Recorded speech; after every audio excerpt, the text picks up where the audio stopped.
So on Norman, we didn't have the luxury of having a dedicated production sound mixer to capture the dialogue pristinely on set. So we had to do ADR for the entire movie, so bring Stephen back into the studio and re-record that. But the issue with ADR, just trust me, okay, is when you're recording in a clean studio environment, it doesn't sound like Stephen's in the basement, like we were actually shooting, or in a living room, or in a lab scene. So to make the ADR sound like it's in those environments, we need to use special tools.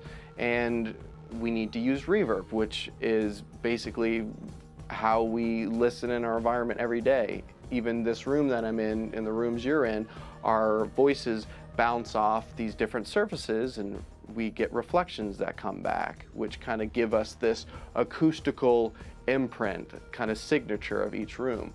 So on Norman, that's something that we have to do on the back end because we recorded his lines in a studio. And there are two different types of reverb that people use in the post world.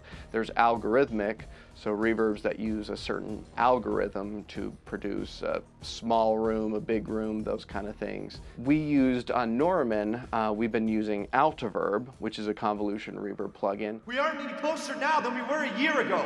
And basically what we do is we go out in the field or go on locations, indoor, outdoor. We take a large or medium-sized speaker, and just through my iPhone, I'll play a specific sine sweep, a sine wave from the lowest part of the frequency spectrum that we can hear, so really, really low end, all the way to shrilly top end, to the threshold of our human hearing.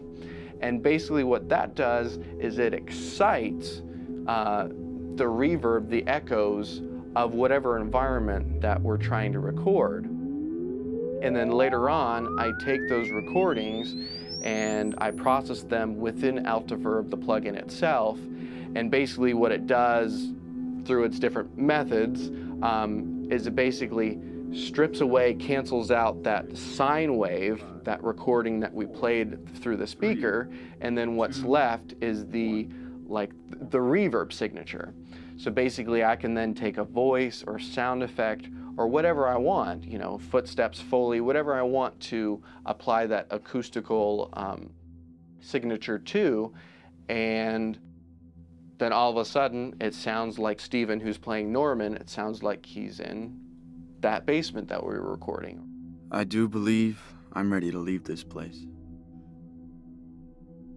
I do believe I'm ready to leave this place.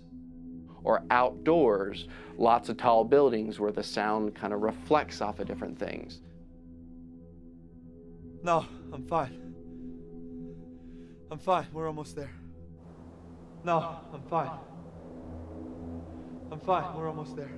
Another really cool thing that we did that was a very key part to Norman is Norman, a time traveler, he has his suit and he has a certain mask that he has to wear.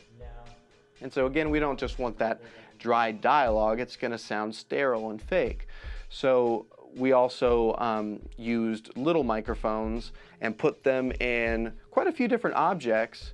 A big kind of glass bowl to try that out, a big kind of narrow plastic kind of tub of sorts, and a bunch of other objects, as well as some of my motorcycle helmets to kind of recreate the sound of Norman's voice in a helmet.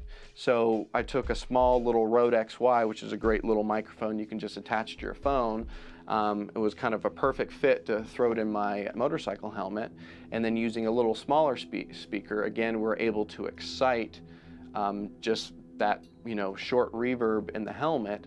And then Joel and I were able to later on basically kind of tweak those settings and make it sound where Norman's dialogue, it sounds like he's in a helmet. Annie, get the lights. Annie, get the lights. So using those different objects, we were able to tailor the helmet sound to exactly kind of what we wanted, which was really, really crucial and really, really cool. So again, these are just some of the other details that we're really putting the effort to really make this film stand out and have all the detail that you'd find in a big budget movie, but on a really grassroots level. We'll record different exterior atmospheres.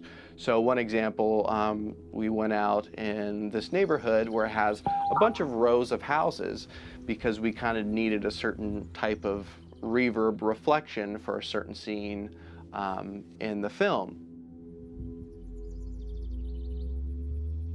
So we just basically set up a big 15-inch PA, and then I used Stereo Video Mic X to record the sine sweep and record that impulse response is what it's called. And then later again in post, we're able to process that and then use it for a number of scenes where we need this really big outdoor reflective slap backing of echoes, etc., to bring a certain scene to life how we wanted it.